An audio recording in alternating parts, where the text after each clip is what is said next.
It is day 39 of the war in Iran. I have spoken way more than 100,000 words on the subject at this point. Yet we have not discussed at length any militant attacks from non-state actors. Within Iran, no militant group has opened up a guerrilla front in the war. No militant groups have attacked the government either, as far as we know. Something similar is also happening outside of Iran, which is where we will spend our time today. No militant groups have attacked the United States. The most that we have observed are a handful of lone wolf incidents, often with loose connections to Iran.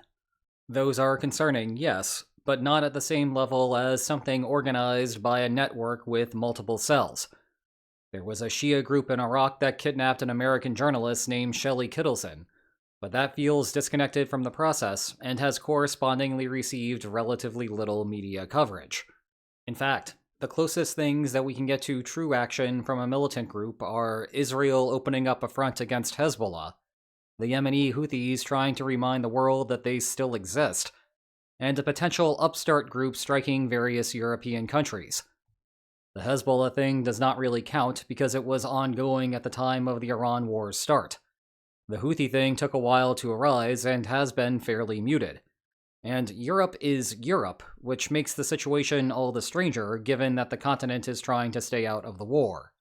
With anger on every side of the equation, the lack of something more serious on Trump's side of the Atlantic might come as a bit of a surprise. Yes, the Arab governments do not appear to be in a hurry to end the war, and it is hard to gauge public opinion in those corresponding countries, but there are plenty of ordinary citizens in the region angry with the United States and Israel. Moreover, it does not take a majority to cause a problem, just a very motivated few. Along those lines, you may remember how militant groups have a perverse business model. Committing attacks drives greater support to their organization, both in terms of money and manpower. Sometimes that support comes from governments, like an Iranian government that developed an entire axis of resistance, and thus with an upswell of latent demand to support semi-formalized resistance, we might expect a corresponding upswell in semi-formalized resistance. But it is mostly crickets out there. So today, let's try to crack the puzzle here, as we fire things up to scare those crickets away. We will start with what the Houthis have been up to, or not up to, because the answer there is clearer. After that, we will go to the stranger case of what is happening in Europe. Then we will cover a bizarre political situation that the United States finds itself in. And finally, I will speculate what Iran's thinking might be about all of this. But to the Houthis we go. It was less than a year ago that the United States was bombing the group in retaliation for their strikes on shipping in the Red Sea. Well, the Houthis are back at it, launching some missiles at Israel, and threatening to shut down the strait. Not that one. Why did the game designer have to give us two key choke points right next to each other on this map? Although the current Houthi actions are in response to Israel's strikes on Hezbollah, the earlier shutdown of the Bab el-Mandab Strait was in response to the Gaza war. And the Houthis did indeed expand their reputation as a consequence of that campaign. This is normally where I would cite some numbers to back that claim. Unfortunately, the Houthis do not publish recruitment or fundraising numbers, so we will have to stick to just the vibes on that one. Fast forwarding to now, the reason that the Houthis took so long to do anything, and then still have not done much, is because they no longer have access to their main patron. They endured 2 months of Operation Rough Rider because they could receive resupplies from Iran. Today, however, Iran is in no position to offer the same support. The government has its hands full with the United States. The imperative for the Houthis right now is to conserve ammunition to deter the United States or Israel from getting too adventurous.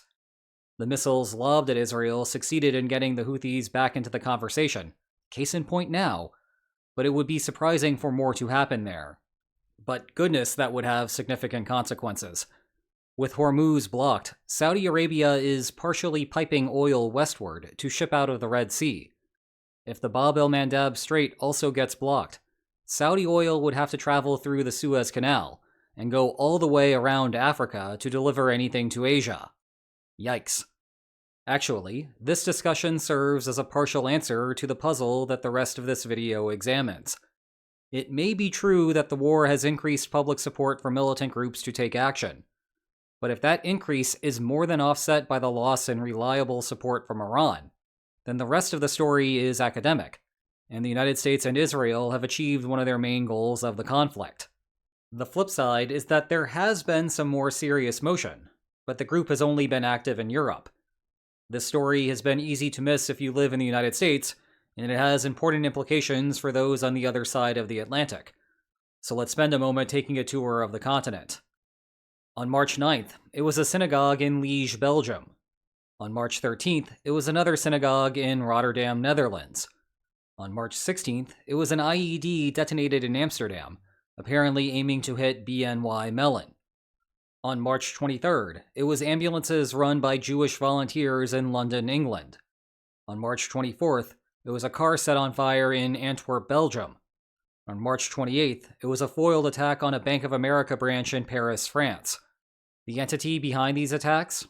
Likely Yashab al-Yamin, which has either claimed each of those attacks or is suspected of being behind them. The group basically appeared out of nowhere in March, apparently seeking to capture public attention in a heated moment. No one is really sure who is behind the organization. Both Israeli and European officials have expressed the belief that it could just be Iran trying to rebrand with plausible deniability. Besides the group generally existing, there are two important points to raise here. 1. Europe has done little in response beyond policing actions.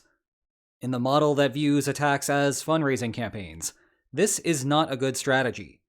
The trade-off a group must make is that the attacks serve as advertisements, but come with the drawback of inciting a response from the target, which might ultimately leave the group in a worse position.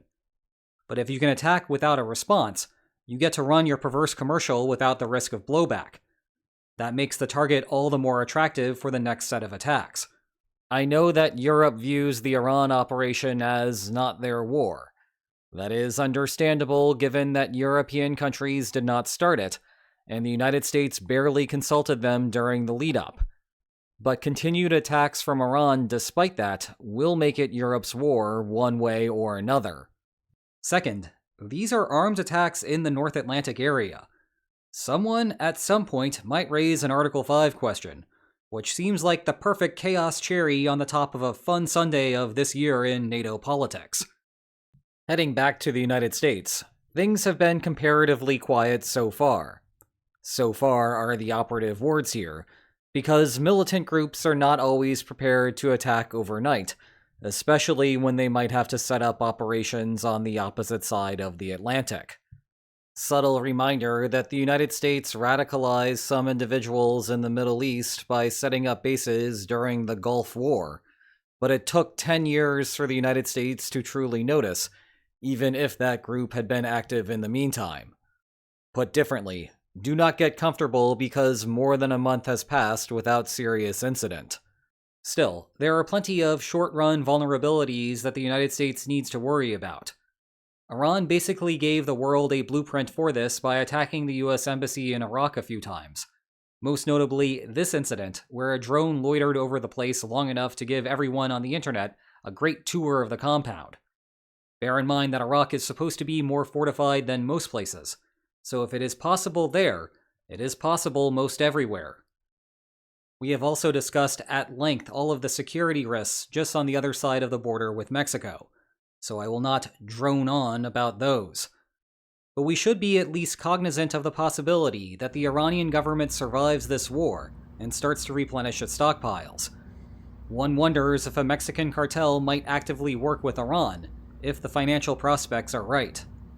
Beyond those straightforward bits, there is a more complicated domestic politics story here worth exploring. For a month and a half, the Transportation Security Administration had been cut off from federal funding. This was congressional Democrats' strategy to try to restrict ICE from freezing normal social life in many large U.S. cities. ICE falls under the Department of Homeland Security, so Democrats initiated a partial government shutdown on just that department. The consequences were interesting. TSA agents, also under the Department of Homeland Security, missed multiple paychecks. They then started to call out of work, creating huge lines at airports.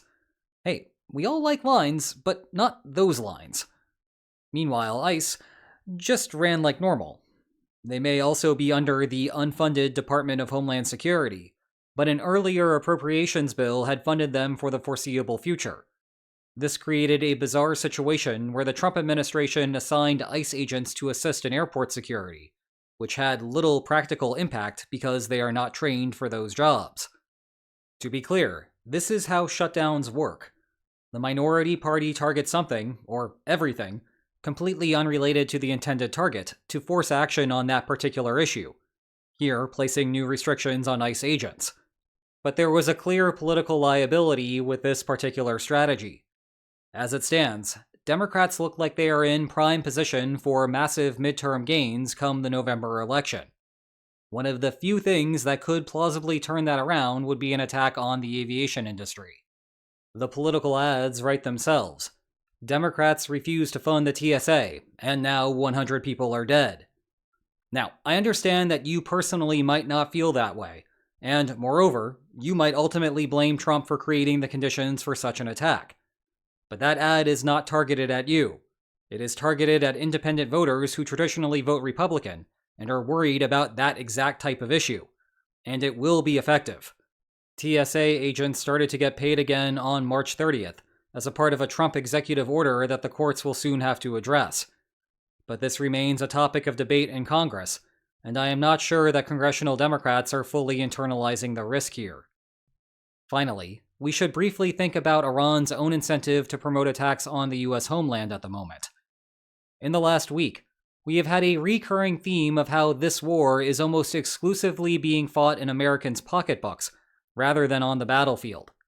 Tehran wants nothing more than to run up the scoreboard at the gas pump, in the hopes that Americans will push Trump out of Iran.